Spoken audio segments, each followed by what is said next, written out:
بسم اللہ الرحمن الرحیم۔ امام حسن مجتبیٰ علیہ السلام نے ایک مرتبہ لوگوں سے خطاب کرتے ہوئے ارشاد فرمایا، جو مجھے جانتے ہیں سو جانتے ہیں، اور جو نہیں جانتے وہ جان لے کہ میں محمد مصطفیٰ صلی اللہ تعالی وسلم کا نواسہ ہوں۔ پھر آپ نے ارشاد فرمایا، انا ابن البشیر، میں اس نبی کا بیٹا ہوں جو خوشخبری سنانے والا ہے۔ انا ابن النذیر، میں اس نبی کا بیٹا ہوں جو ڈر سنانے والا ہے۔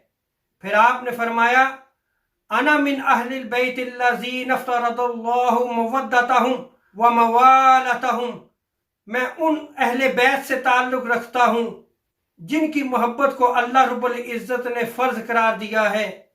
اور پھر آپ نے یہ قرآن مجید کی آیت کریمہ تلاوت فرمائی، قُلْ لَا أَسْأَلُكُمْ عَلَيْهِ أَجْرًا إِلَّا الْمَوَدَّةَ فِي الْقُرْبَى۔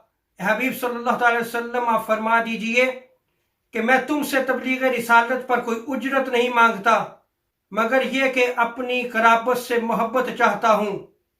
اس حدیث مبارکہ میں غور کریں تو امام حسن مجتبیٰ علیہ السلام نے اہل بیت اطہار کی محبت کو اسی آیت کریمہ سے ثابت فرمایا کہ یہ محبت تم لوگوں پر فرض کی گئی ہے۔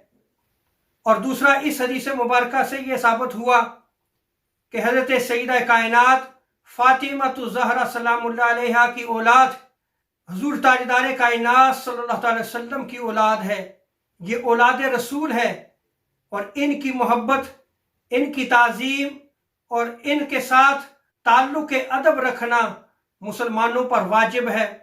اللہ رب العزت ہمیں اہل بیت اطہار کی محبت عطا فرمائے۔